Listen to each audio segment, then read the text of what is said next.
오늘 시간에 주시는 살아계신 하나님의 말씀은 신약성경 마태복음 14장 22절에서 33절까지의 말씀입니다.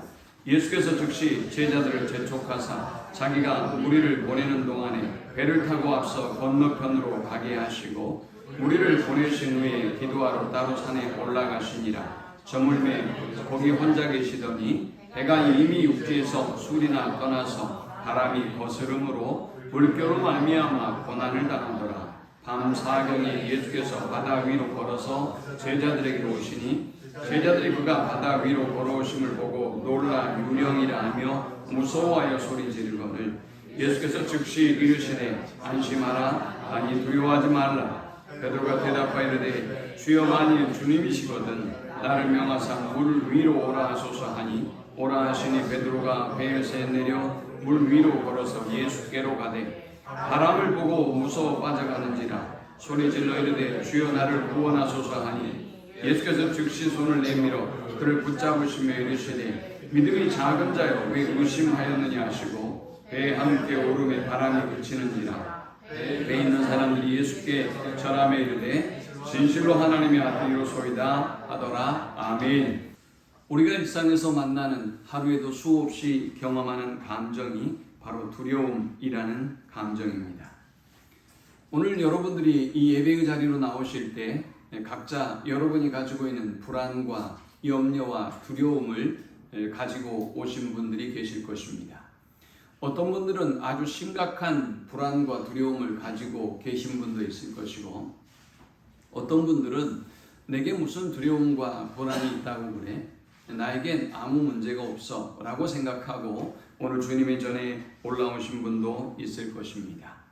그런데 우리 안에 있는 저 내면의 깊은 곳에 자리하고 있는 이 두려움이라고 하는 감정은 참으로 놀랍습니다. 여러분 안에 아주 잔잔한 호수 같던 여러분의 심령 안에 조그만 파도가 일기 시작하면서 순식간에 여러분의 심령을 걱정과 불안과 두려움으로 내몰아 버리기 때문입니다. 여러분의 몸에서 만일 조그만 혹이 발견되었다 라고 한다면 사실 별것이 아님에도 불구하고 여러분 모두는 불멸의 밤을 보냅니다. 가족들도 불안해하고요. 우리 주변에 있는 많은 사람들이 함께 여러분의 건강으로 인하여 불안과 두려움에 떱니다. 경제적인 문제, 관계의 문제, 또 사업의 문제, 우리는 이 땅에 살아가면서 수없이 많은 문제들 속에 살아가고 있고 그리고 이 문제들은 우리를 불안과 두려움에 떨게 만듭니다.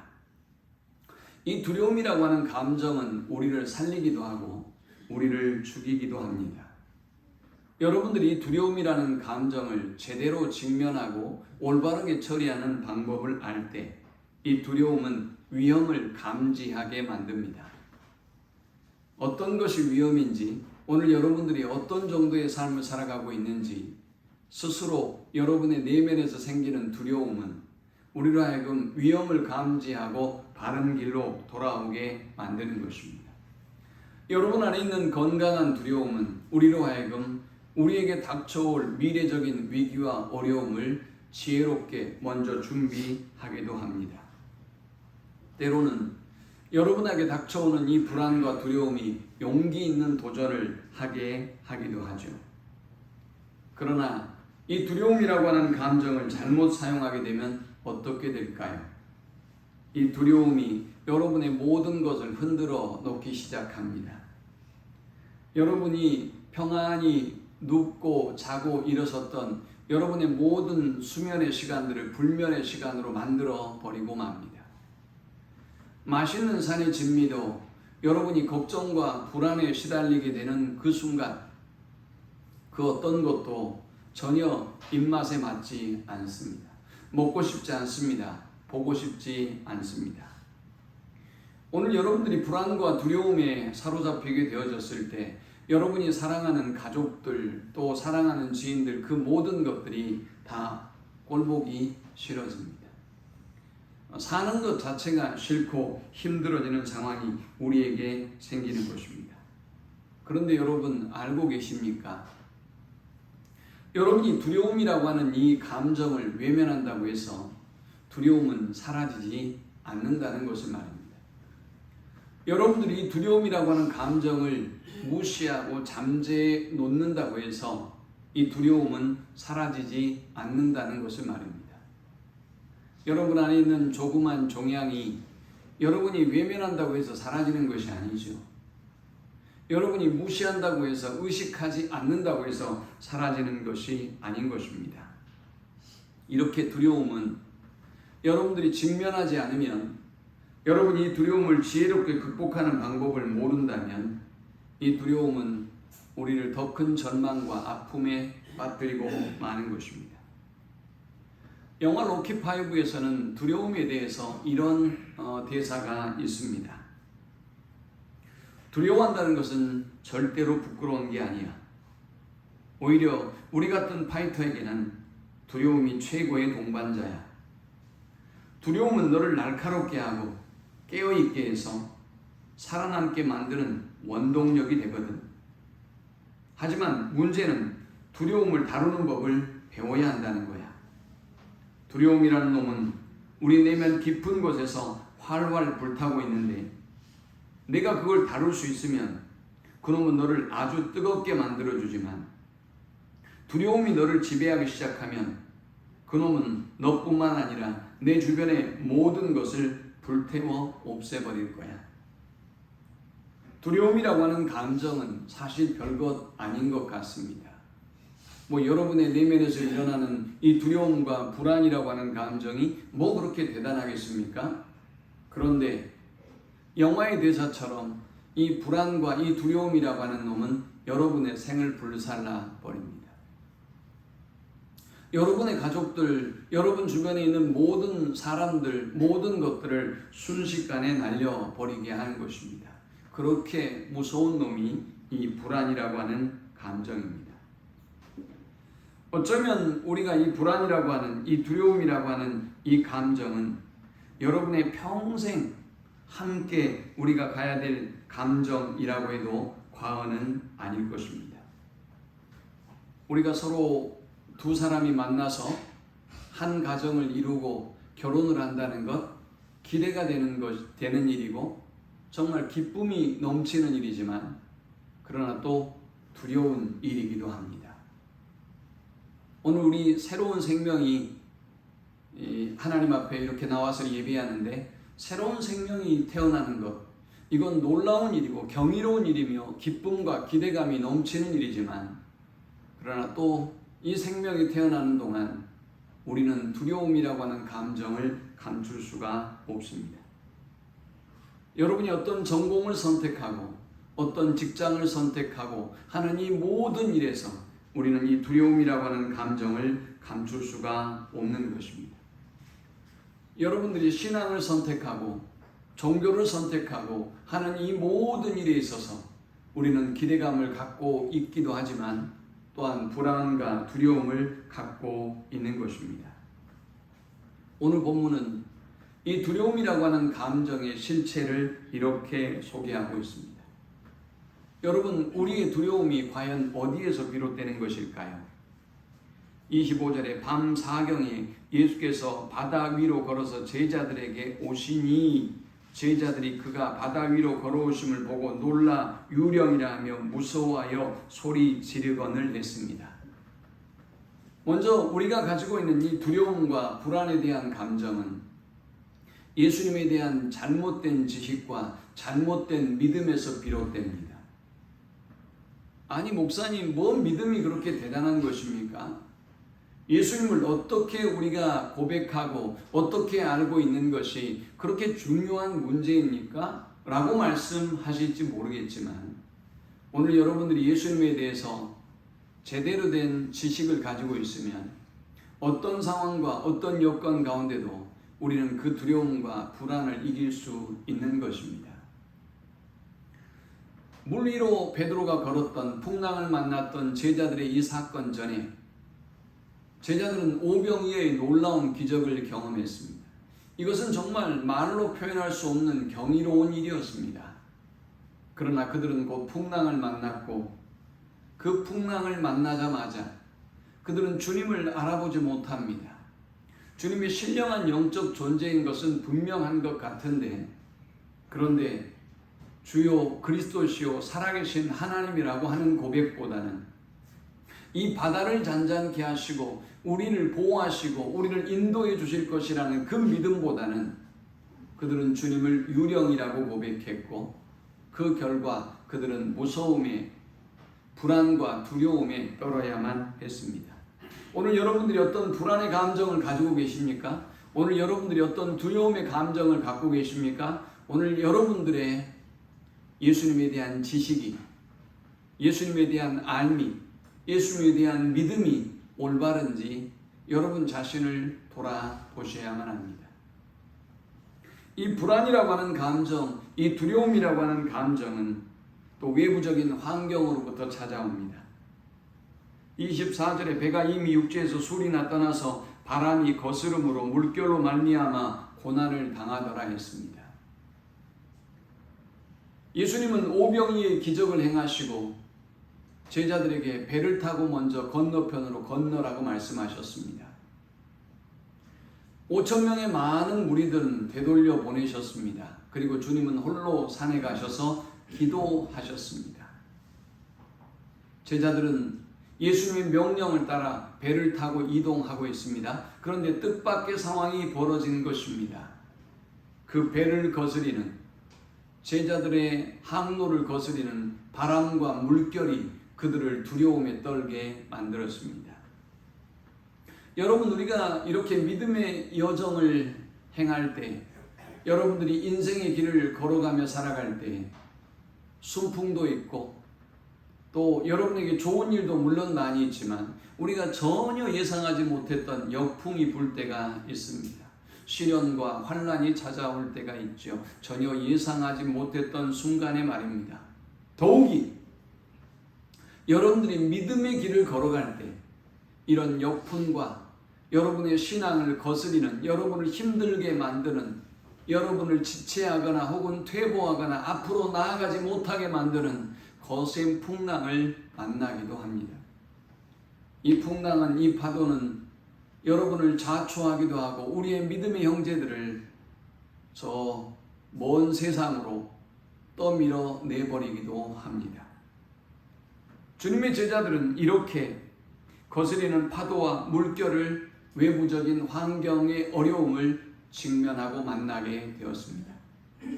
오늘 우리가 만나는 두려움과 불안은 주님에 대한 잘못된 지식과 믿음에서 비롯된 것이기도 하지만 여러분의 삶 속에 외부적인 환경으로부터 우리가 감당할 수 없는 폭풍과 어려움들이 몰려오기 시작합니다. 어떤 분들은 자녀의 문제로, 어떤 분들은 경제적인 문제로, 어떤 분들은 건강의 문제로, 사건과 사고로 우리의 힘으로는 감당할 수 없는 폭풍과 같은, 그리고 이 심한 바람과 같은 어려움과 시련이 우리를 찾아옵니다. 자, 이제 문제는 이 두려움을 우리가 어떻게 바라보며 이 두려움을 어떻게 극복해야 하는가입니다. 제가 아까 일부 예배를 드리면서 우리 유순남 권사님에게 물어봤어요.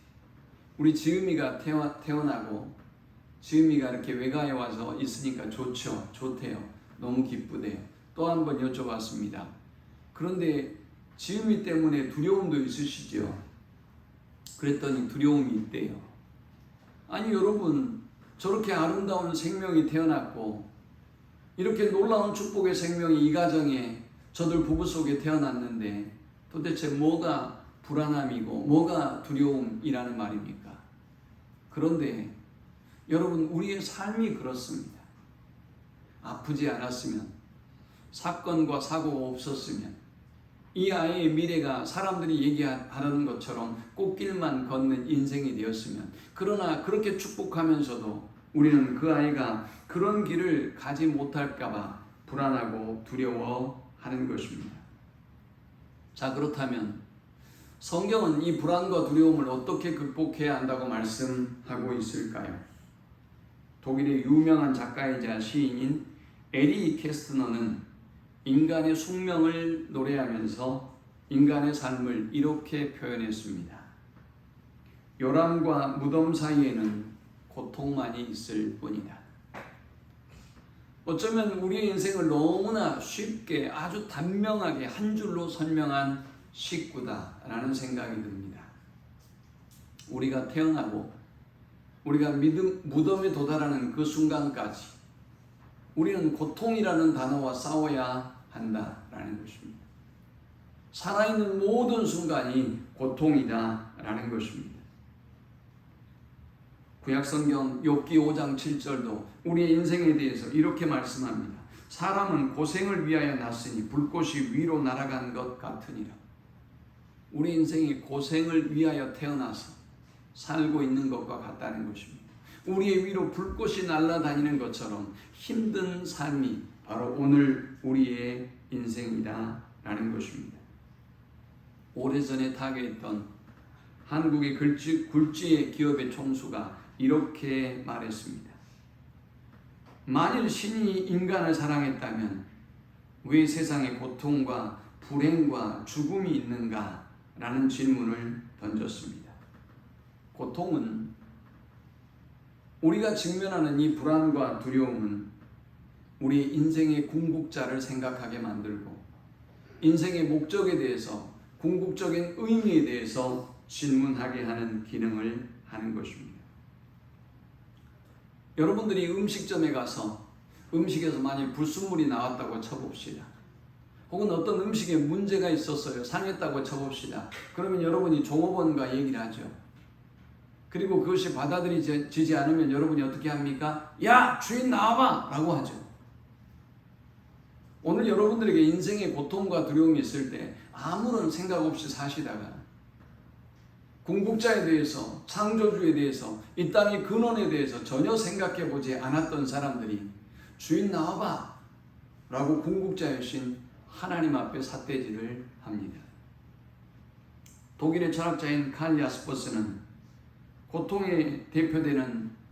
고통으로 대표되는 인간의 삶을 이야기하면서 이렇게 말했습니다. 최종적 포괄자를 위한 암호이다. 고통이 그렇다는 것입니다. 고통이 최종적 포괄자를 위한 암호이다 라고 말했어요. 이게 어떤 의미냐?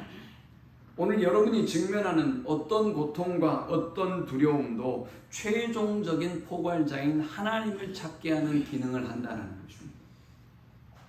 오늘 여러분이 가지고 있는 고통, 오늘 여러분이 가지고 있는 두려움은 여러분의 한계를 깨닫게 만들고 이 고통과 아픔을 해결할 자가 오직 하나님 한 분뿐이라는 것을 알고 우리는 하나님께 이 고통과 이 불안과 이 두려움을 가지고 나아가야 한다라는 것입니다.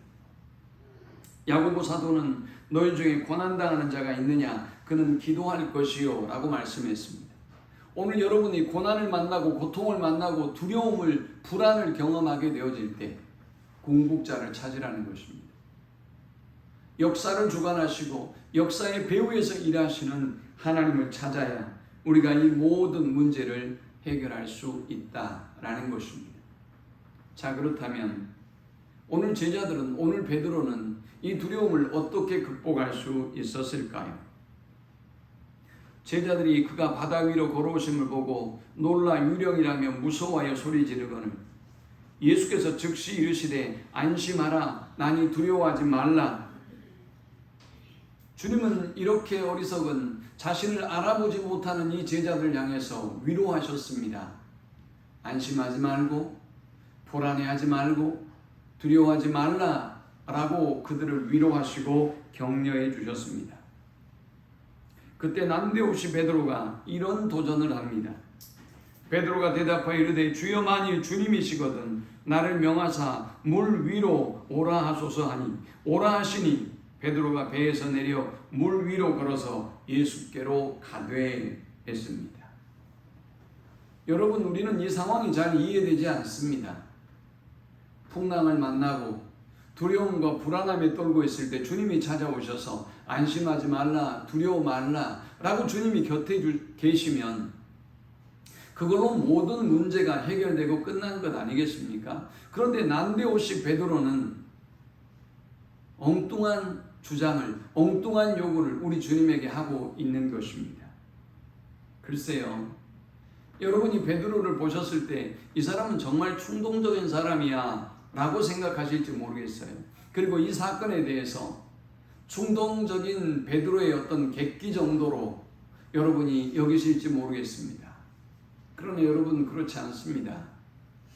베드로가 물 위를 걷게 되는 과정을 보면 베드로는 철저하게 하나님의 뜻, 하나님의 말씀에 순종하고 있음을 볼 수 있습니다.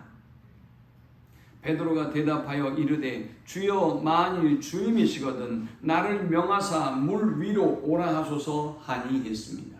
베드로는 잘 알고 있습니다. 주님이 명하시지 않으면 자신이 물 위를 걸을 수 없다는 사실을 말입니다. 주님이 말씀하시지 않으면, 주님이 붙잡아 주지 아니하시면 그는 이 물 위를 걸을 수 없다는 사실을 너무나 잘 알고 있었던 것입니다. 그래서 그의 요구가 무엇이었습니까? 주님, 저에게 말씀하여 주십시오. 주님, 저에게 명하여 주십시오. 만일 주님이 말씀하시면, 만일 주님이 명하시면 제가 저 무서운 바다 위를 안전하게 걸을 수 있을 것을 믿습니다 라는 고백입니다. 사랑하는 여러분, 우리가 살아가는 세상은 이 험한 바다에 비유됩니다. 얼마나 힘듭니까? 여러분들이 이 세상에서 믿음을 지키고 그리고 말씀대로 살아가는 것이 얼마나 힘들고 어려운지 우리가 일주일 내에 부대끼며 살아가면서 경험하고 있습니다. 그런데 우리의 힘으로는 이 세상을 이길 수가 없어요. 우리의 힘으로는 저 세상 속에 마치 베드로가 물속에 빠져 들어가는 것처럼 여러분의 의지와 결단과 여러분의 인간적인 노력과 믿음으로는 점점 더 깊이 빠져 들어갈 수밖에 없다는 사실을 기억하셔야 돼요.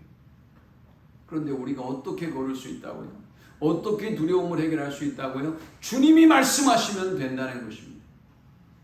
그 주님의 말씀대로 순종하면 우리는 두려움을 이기고 불가능한 일이 가능한 하나님의 놀라운 기적과 능력을 볼 수 있다는 사실입니다. 사랑하는 여러분, 그러므로 오늘 불안과 두려움에 떨고 있는 우리에게 필요한 것은 하나님의 말씀입니다. 하나님이 말씀하시기를 우리는 기도하고 기다려야 합니다. 하나님이 말씀하시면 우리가 그 말씀대로 순종할 때 하나님의 놀라운 기적과 능력을 경험할 수 있는 것입니다. 베드로는 그 하나님의 말씀이 있었기 때문에 바다 위에 발을 내려 놓았던 것입니다. 오라 하시니 베드로가 배에서 내려 물 위로 걸어서 예수께로 가되 했습니다. 주님이 오라라고 명령하실 때, 말씀하실 때 드디어 그는 바다 위에 발을 내디딜 수 있었던 것입니다. 여러분, 요즘은 예전에 우리가 운전했던 풍경과는 너무나 많이 다르죠. 옛날에는 우리가 어디를 찾아가려면 지도책을 사고요. 여러분이 보험을 가입하면 지도책자를 선물로 주었어요. 우리는 거기에서 미리 찾습니다. 경기도, 서울 어디. 그러면 또 구체적인 그 도시의 지역을, 주소를 찾아봅니다. 그리고 우리가 찾아갔어요. 큰 건물을 중심으로 해서 말이죠. 그러나 요즘은 그렇지 않죠. 내비게이션이 지시하는 대로 가면 되는 것입니다. 그래서 여러분이 불안하지 않습니다. 아무런 걱정과 염려를 하지 않아도 됩니다. 그저 순종하며 그 발을 내딛는 것이지. 하나님의 말씀에 순종하는 사람은 두려움을 딛고 불안을 이기고 승리할 수 있는 것입니다. 두 번째, 믿음이 두려움을 극복하게 만듭니다. 29절에 오라 하시니 베드로가 배에서 내려 물 위로 걸어서 예수께로 가되 했습니다. 베드로는 주님의 말씀을 믿었습니다. 그리고 주님의 말씀에 순종했습니다. 그리고 이렇게 놀라운 기적과 능력을 경험하게 된 것입니다. 사랑하는 여러분, 우리의 믿음의 삶이 그러합니다. 하나님을 믿으면, 하나님의 말씀을 믿으면 놀라운 기적이 우리의 삶 가운데 펼쳐집니다. 바다 위를 걷는 것 같은 믿음의 역사들이 우리의 삶 속에 펼쳐집니다. 그러나 그 하나님의 말씀을 믿지 못하면 우리의 발은 점점 더 바다에 빠지고 두려움에 빠지고 세상에 빠지게 되는 것입니다. 베드로가 주님을 바라보았을 때 베드로가 주님을 바다보다 더 두려워하고 경외하였을 때 무리를 걸었습니다. 그런데 30절부터 그는 바다에 빠지기 시작했고 그 원인을 30절에 이렇게 설명합니다. 바람을 보고 무서워 빠져가는지라. 사랑하는 여러분, 우리가 주님을 바라보았을 때, 주님만 바라보았을 때 바람을 이겼습니다. 바다를 이겼습니다. 풍랑을 이겼습니다. 그러나 주님을 바라보지 못하고 다른 것들을 바라볼 때 그 파도는, 그 바다는, 그 풍랑은 여러분을 점점 더 두려움에 빠지게 만들고 우리를 삼켜버리게 되는 것입니다. 그는 소리를 질렀습니다. 주여 나를 구원하소서 하니 예수께서 즉시 손을 내밀어 그를 붙잡으시며 이르시되 믿음이 작은 자여 왜 의심하였느냐 하시고 했습니다. 이 30절은 베드로가 물에 빠져들 수밖에 없었던, 세상에 빠져들 수밖에 없었던 이유를 세 가지로 정리해 주고 있어요. 주님을 두려워하는 것이 아니라 그는 바람을 두려워했어요. 그는 믿음을 잃어버리고 말았어요. 하나님에 대한, 하나님의 말씀에 대한 전적인 믿음을 가졌을 때는 그 풍랑 위를 무리를 걸었지만, 그러나 바람과 파도와 그리고 저 바다를 바라볼 때 그의 믿음은 점점 더 작아지기 시작했습니다. 오늘 예배를 잃어버린, 오늘 말씀을 잃어버린 이 시대의 성도들이 세상을 바라보고 세상 속에서 그의 믿음을 점점 더 잃어버리고 팔아먹어 버리고 살아가듯 그렇게 믿음이 쭈그러들기 시작했어요. 그리고 베드로는 순식간에 바다에 잠겨버리고 말았습니다. 오늘 우리의 믿음이, 주님을 향한 주님의 말씀에 대한 전적인 믿음이 작아지기 시작할 때 세상은 저와 여러분을 순식간에 삼켜버립니다. 세상 위로 걸었던 여러분이 초라하게 허우적대며 그 세상에 잠기고 있는 꼴을 우리는 볼 수밖에 없어요. 그것이 인간이라고 하는 존재입니다. 주님은 베드로가 빠져들었던 이유를 왜 의심하였느냐라고 했어요. 주님을 믿었을 때는 바다 위를 걸었고 주님의 보호하심과 인도하심의 놀라운 기적을 경험했지만 주님에 대하여, 주님의 말씀에 대하여 오라라고 하셨던 그 말씀에 대하여 의심하기 시작할 때 그는 점점 더 그 물속에 잠겨버리고 말았습니다. 사랑하는 여러분, 믿음이 모든 염려를 이기게 만들고 믿음이 모든 두려움을 이기게 하는 것입니다. 마가복음 16장 17절에는 이렇게 말씀합니다. 믿는 자들에게는 이런 표적이 따르리니 곧 저희가 내 이름으로 귀신을 쫓아내며 새 방언을 말하며 뱀을 집으며 무슨 독을 마실지라도 해를 받지 아니하며 병든 사람에게 손을 얹은 즉 나으리라 하시더라. 믿는 자에게 주님은 이런 표적이, 이런 기적이, 이런 역사가 임할 것이라고 말씀하셨습니다. 마가복음 9장 23절에도 예수께서 이르시되 할 수 있거든이 무슨 말이냐? 믿는 자에게는 능치 못할 일이 없느니라 라고 하셨습니다. 믿음의 사람에게는 능치 못할 일이 없습니다. 자, 그 다음 세 번째는 사랑이 두려움을 극복하게 만듭니다.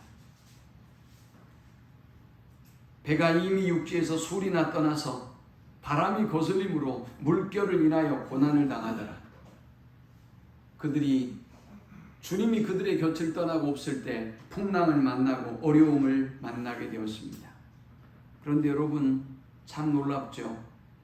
그들은 주님을 찾지 않았어요. 그들은 주님께 기도하지도 않았습니다. 그런데 놀랍게도 25절에 보니까 밤 사경에 예수께서 바다 위로 걸어서 제자들에게 오시니 하셨어요. 주님은 그들이 풍랑을 만날 것을 아셨어요. 주님은 지금 그들이 두려움에 빠져 있고 무서워하고 있다는 사실을 알고 있습니다. 그래서 주님이 먼저 찾아오신 것입니다. 사랑하는 여러분, 오늘 주님은 저와 여러분이 홀로 이 외롭고 험악한 길을 걸어가고 있고 내 홀로 이 믿음을 지키기가 이토록 힘들고 어렵다고 생각하고 있는 그 순간에 우리 주님은 우리의 모든 고통과 아픔을 다 알고 계시고 보고 계십니다. 그리고 찾아오십니다. 주님은 베드로를 붙잡아 주셨습니다. 32절에 예수께서 즉시 손을 내밀어 붙잡으시며 이르시되 믿음이 작은 자여 왜 의심하였느냐 하시고 했습니다. 주님은 즉각 베드로에게 손을 내밀었습니다. 즉시 내밀었습니다. 오늘 저와 여러분이 믿음에서 떠나서 실패하고 좌절하고 낙심하고 절망하고 있을 때 주님이 먼저 저와 여러분을 찾아오십니다. 그 실패의 자리에 말입니다. 그 세상 속에 말입니다. 그리고 주님이 먼저 저와 여러분에게 손을 내밉니다. 여러분이 주님의 손을 면목이 없어서 붙잡기를 주저하고 있을 때 주님이 잠겨가는 그 물속으로 점점 더 잠겨가는 여러분에게 손을 내밀고 여러분을 즉시 먼저 붙잡아 주십니다. 그 주님의 사랑이 오늘 베드로를 회복시켰습니다. 오늘 제자들을 회복시켰습니다. 미국의 닉슨 대통령의 시절에 비서실장을 지냈고 최고의 보좌관을 지냈던 찰스 폴슨이라고 하는 사람이 있었습니다. 이 사람은 정말 대단한 권력가였습니다. 그러나 워터게이트 사건이 터지면서 그는 가장 먼저 감옥에 잡혀가게 되었습니다. 삶의 모든 소망을 잃었습니다. 그의 자서전을 읽어보면 그는 이제 더 이상 살 소망을 잃었고 이제 더 이상 살 필요가 없다고 느꼈습니다. 모든 사람이 그에게 기대하고 그를 만나기를 원했던 모든 사람들도 다 이제 그를 손가락질하고 비난하며 정죄하기에 이르렀습니다. 살고 싶은 소망을 이제 다 잃어버리고 절망하고 있을 그때, 그런데 놀랍게도 그를 살렸던 사람들이 있었습니다. 바로 그의 믿음의 친구들이었습니다. 그의 믿음의 친구들은 이 친구에게 편지를 보냅니다. 그를 찾아옵니다. 그를 위로했습니다. 찰스 폴슨을 위로하고 격려하고 축복하고 편지를 보내고 찾아오면서 그가 다시 일어설 수 있는 기회와 힘을 주었습니다. 찰스 폴슨은 이렇게 고백합니다. 내가 가지고 있는 권력 때문에, 내가 사용할 수 있는 돈 때문에 내 주변에 몰려들었던 그 가면 같은 친구들이 다 떠나갔을 때, 그러나 나를 정말 사랑했던 몇 사람의 친구들이 나를 발견했다. 몇 사람의 친구를 나는 발견했다. 폴슨은 그를 위하여 기도해주고 위로하고 편지를 써주는 친구들을 통해서 예수님을 인격적으로 만나게 되었습니다. 그들을 통해서 예수님의 순수한 사랑을 경험하게 되었습니다. 그는 이렇게 고백합니다. 나는 태어나서 처음으로 진정한 아가페의 사랑을 친구들을 통해서 경험할 수 있었다. 찰스 폴슨은 감옥에서 거듭났습니다. 그리고 이렇게 기도합니다. 하나님, 그렇다면 이제부터 저는 무엇을 하고 살아야 합니까? 그가 엎드려 기도할 때 하나님은 감옥 안에 있는 사람들을 그의 눈에 들어오게 하셨습니다. 찰스 폴슨은 그들을 위해서 기도했고 그들에게 복음을 전했고 그리고 교도소 선교회를 만듭니다. 지금까지 찰스 폴슨은 미국의 위대한 정치인 10명을 꼽아보십시오, 20명을 꼽아보십시오 라고 한다면 가장 인정받는 인물 10인 안에 들 정도의 위대한 영향력 있는 사람이 되었습니다. 과연 무엇이 그를 다시 일어나게 만든 것입니까? 바로 하나님의 사랑이었습니다. 바로 친구들의 사랑이었습니다. 저는 요즘 한국 사회를 보면서 너무 안타까움을 금할 수가 없어요. 학부형 학생들 사이에 일어나는 일들, 그리고 정죄하고 판단하고 마치 사람이 죽은 것처럼 조화를 보내고 자신은 의인인 것처럼 그 죄를 범했던 사람들이 다시는 일어서지 못하도록 정죄하는 무서운 사회를 봅니다. 그리고 우리 교회를 봅니다. 오늘 우리를 봅니다. 오늘 주님은 우리에게 무엇을 하라고 말씀하고 계실까요? 저들 향하여 손가락질하라고 말씀하고 계실까요?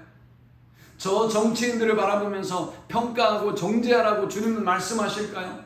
저 교도소에 있는 사람들에게 그리고 사건과 사고 속에 사람들에게 손가락질 당하는 그 사람들을 향해서 우리도 동일하게 정죄하고 돌을 던지라라고 주님이 말씀하고 계실까요? 주님이 그것을 원하실까요?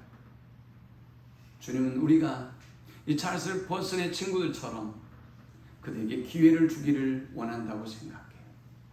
우리가 먼저 그들을 향하여 손을 뻗을 수 있기를, 그들에게 편지를 보내고 그들을 찾아가서 그들이 다시 하나님의 사랑을 만날 수 있도록 주님은 우리가 그 일을 하기 원한다고 생각해요. 그런데 이 시대의 교회가 그리스도의 십자가를 잃어버렸어요. 은혜를 잃어버렸어요. 믿음을 잃어버린, 주님보다 세상을, 파도를 더 무서워하는, 그리고 주님의 존재와 주님의 능력에 대한 의심을 가지고 있는 베드로를 향해서도 먼저 사랑의 손을 뻗으시고 그를 건져주시고, 의심하는 제자들, 유령이라고 생각하는 제자들에게도 먼저 찾아오셔서 그들을 위로하시고 믿음을 회복시켜 주셨던 그 놀라운 하나님의 사랑을 잊어버리고, 우리도 저 세상 사람들처럼 정죄하고 판단하고 심판하고 입방아 찢는 일에 우리의 시간을 보내고 있어요. 말씀을 맺습니다. 두려움, 이 두려움이라고 하는 감정은 우리가 인간으로 태어났기에 저와 여러분이 믿음이 좋든 아니든 우리의 평생 우리가 싸우며 극복하며 그렇게 싸워야 될 감정입니다. 이 두려움은 하나님에 대한 올바른 지식이 없을 때, 하나님에 대한 믿음이 흔들릴 때, 그리고 외부적인 환난과 핍박이 찾아왔을 때 이 불안과 두려움이 우리를 삼켜버립니다. 주님은 이 불안과 두려움을 우리가 어떻게 극복할 수 있다고 말씀하셨느냐? 우리가 주님의 말씀에 귀를 기울여야 한다는 것입니다. 그 말씀을 듣고 그 말씀을 믿고 그 말씀에 순종할 때 우리는 바다 위를 걸을 수 있는 놀라운 기적의 역사를 경험하게 된다라는 것입니다. 때로 넘어질 수도 있습니다. 때로 실패할 수도 있습니다. 때로 저 세상 속에, 저 파도 속에 우리의 믿음을 잃어버리고 의심하고 믿음의 사람 같지 않은 초라한 모습으로 잠겨버릴 때도 있습니다. 그러나 여러분 기억하십시오. 주님은 그 자리로 여러분을 찾아오십니다. 그 풍랑의 자리로, 그 두려움의 자리로.